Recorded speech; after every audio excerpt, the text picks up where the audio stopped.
Good Wednesday, everyone, and welcome to this edition of Conversations Daily News. I'm your host, Cyrus Webb. Glad you all could join us once again. We, of course, have your news headlines coming up on this hump day. We have the Truth of the Day with Mary Ellen Ciganovich, and in today's Entertainment Spotlight, you're being part of my conversation with author Graci Kim about her brand new book, The Last Fallen Star. Enjoy today's broadcast. For Conversations Daily News, I'm Cyrus Webb with your Wednesday headlines. In national news, President Biden aims to vaccinate 70% of American adults by July the 4th.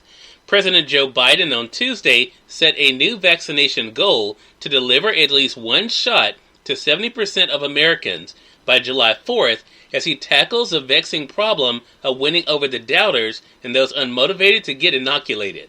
Demand for vaccines has dropped off markedly nationwide, with some states leaving more than half their available doses unordered. Biden called for states to make vaccines available on a walk-in basis, and he will direct many pharmacies to do likewise.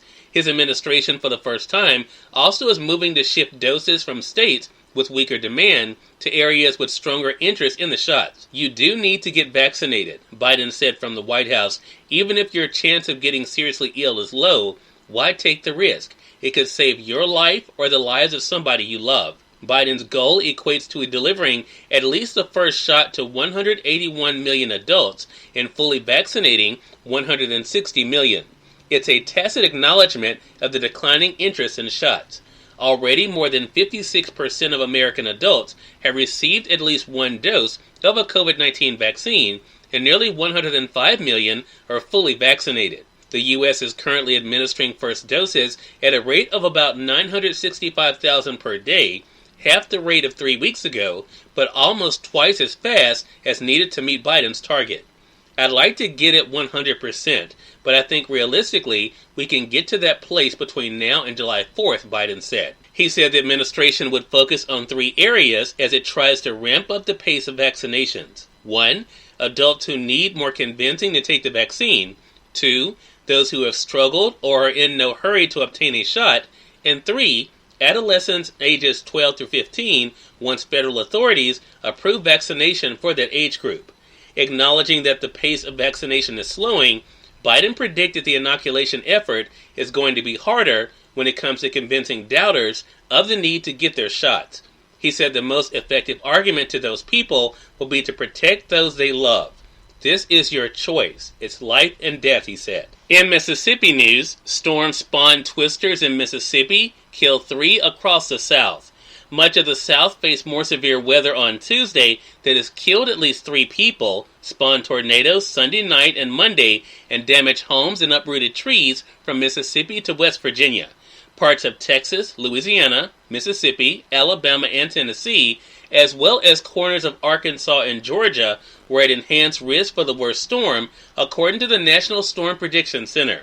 That zone is home to more than 11 million people and includes the cities of Nashville, Tennessee, Birmingham, Alabama, Baton Rouge, Louisiana, and Jackson, Mississippi. With warnings about possible tornadoes stretching from Louisiana eastward, dozens of school systems in Mississippi and Alabama dismissed students early so buses and cars would not have to be on the road during potentially violent weather. Torrential rains flooded streets across metro Birmingham, Alabama. In more national news, Kentucky man arrested on charges from U.S. Capitol riot. A Kentucky man accused of participating in the January insurrection at the U.S. Capitol was arrested on Tuesday, the FBI's Louisville field office said in a statement.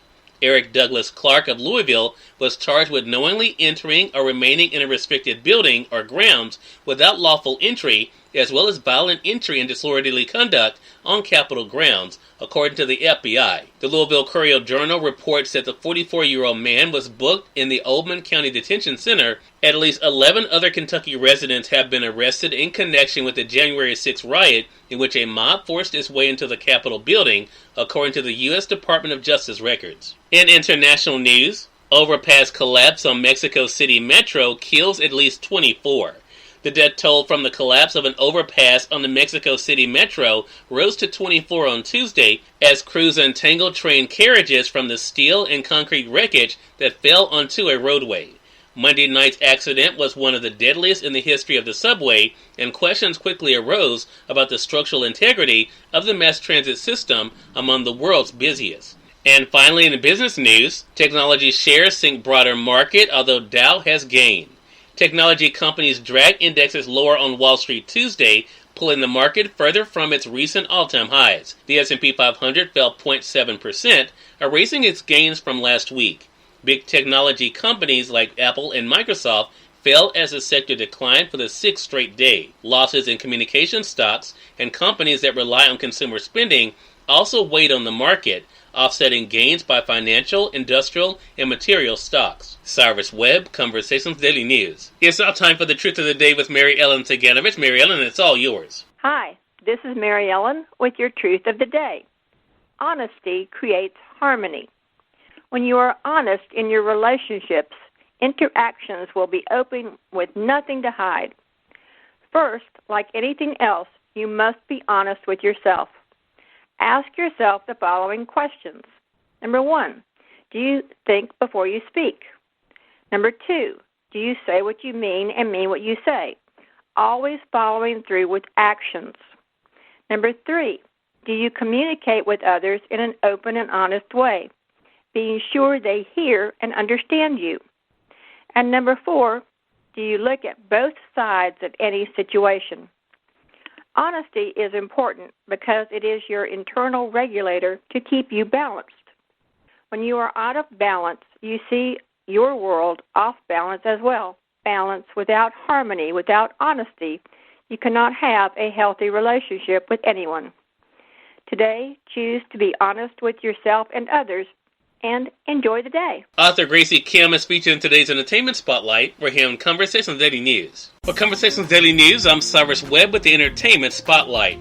Author Graci Kim joined me recently on Conversations Live, the radio show, to celebrate her brand new book, The Last Fallen Star. Here's a bit of our conversation. First of all, I have to ask you, Graci, how does it feel to finally have this book out in the world?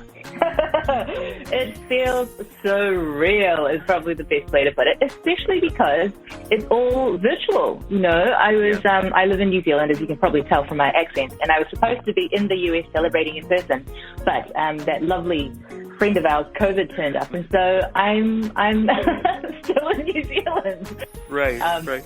It's an amazing feeling, yeah. Well, I think that it's so interesting you mentioned that, but I think COVID would find its way appropriately into any book these days as something for the heroes to deal with. I love what you've done, though, in this book, Graci, and I said in my review on Amazon that Riley is, I think, the perfect representation for a lot of us, someone who is trying to find their place, but is kind of able to embrace her own power. So I want to ask you, as a storyteller, Graci, what has that been like for you to realize what you want to do as a writer and then to embrace that power and do it? So it's a really interesting discovery that I had in myself. I have always loved books. I've been a huge devourer of words. And one day, as an adult, I was reading back on some of my favorites. And it was at that point I realized that I had been invisible my entire life and I hadn't known it. The worst part was that through these books, not seeing people like me on the page, I had internalized this belief that people like me didn't belong in books. And, at first I just thought, I'll just let other people do it. It will change. I don't like this feeling, but it will change by itself. And then one day I realized, no, I can't just complain about it. If I feel passionately about this and if I have something to say, if I have a story to tell, then I need to tell it. I need to be part of that change. Cyrus Webb, Conversations Daily News. We thank you all for tuning in to this edition of Conversations Daily News. We'll have you guys on tomorrow with more news, Truth of the Day with Mary Ellen Ciganovich, and of course your Entertainment Spotlight. Until then, I'm your host, Cyrus Webb, saying as always, enjoy your day, enjoy your life, enjoy your world. Thank you all for choosing Conversations Daily News today. Let's make it a great one.